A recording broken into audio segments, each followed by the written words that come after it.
So before we do example 3, I just want to remind you that the fundamental theorem of calculus tells us, among other things, that if the function f of x is continuous on the finite or closed interval a to b, a and b being real numbers, then the integral from a to b of lowercase f of x dx is equal to the capital F being the antiderivative or an antiderivative evaluated at the upper limit minus capital F evaluated at the lower limit.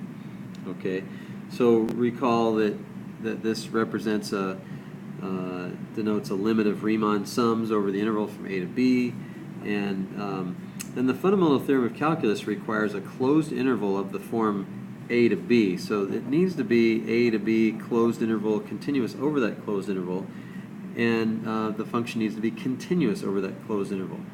Now, the two types of problems that with this are dealt with in this section, improper integrals, in which either one or both of the endpoints is not finite, which we've already talked about in the last couple examples, or the function may have a discontinuity either in between a and b, or at an endpoint a, or at an endpoint b.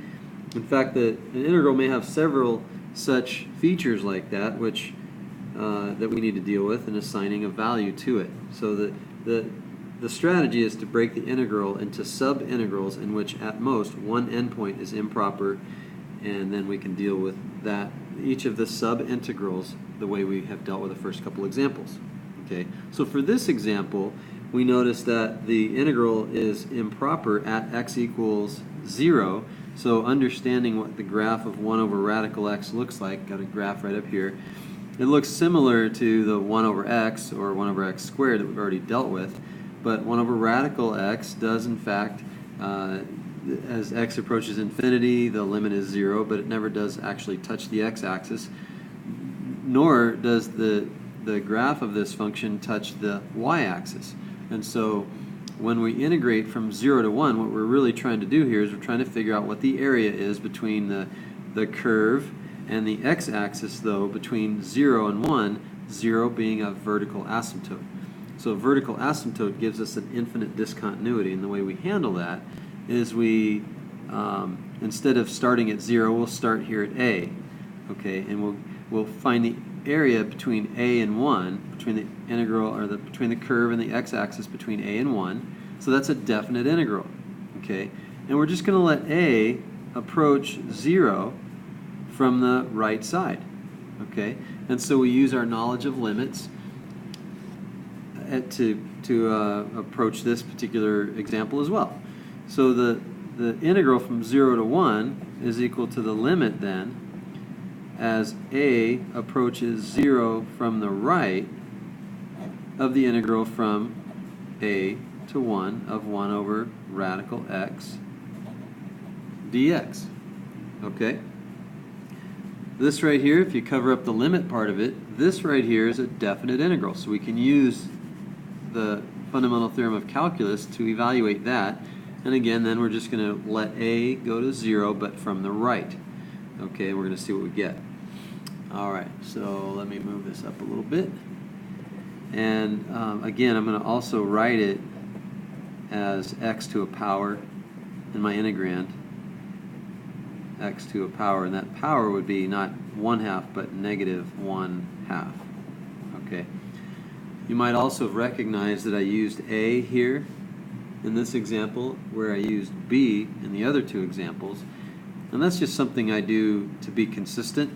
I use a if I'm replacing the lower endpoint of integration, okay, and I'm going to use b when I'm replacing the upper endpoint of integration. So notice here that we're replacing 0 in the original integrand, in the original integral, with a, and again we're going to send a towards 0 from the right. Okay, so hopefully that makes sense. And just keep writing this limit as a goes to 0 from the right, and we know what that antiderivative is. We know that this antiderivative is x to the -1/2 plus 1. Okay, so you got to think this through. Negative 1/2 plus 1 is positive 1/2 divided by positive 1/2. Okay, I'll write that in here, although I don't like to write it like that, and I'm going to quickly fix that. I'm going to write it as a goes to 0 from the right. Quickly write that as 2 times the square root of x. Okay, so divide by 1/2, multiply by 2. X to the 1/2 is radical x. Now it's easier to replace x with these numbers and get a value. So let's see what we get. The limit is a goes to 0 from the right of 2 times, again, x gets replaced by the upper limit of upper endpoint of integration, 1, minus 2 times radical a. Okay, so a pretty easy limit to find. And let's rewrite it one more time. 2 times radical 1 is 2, minus 2 radical a, and as a goes to 0, this guy, 2 times radical a, also goes to 0, and so we get 2. So that is what we would call the area between the curve and the x-axis. Okay?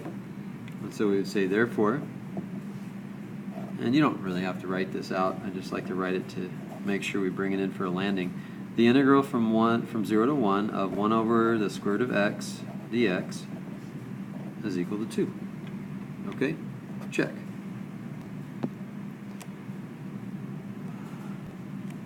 Oh, are you kidding me?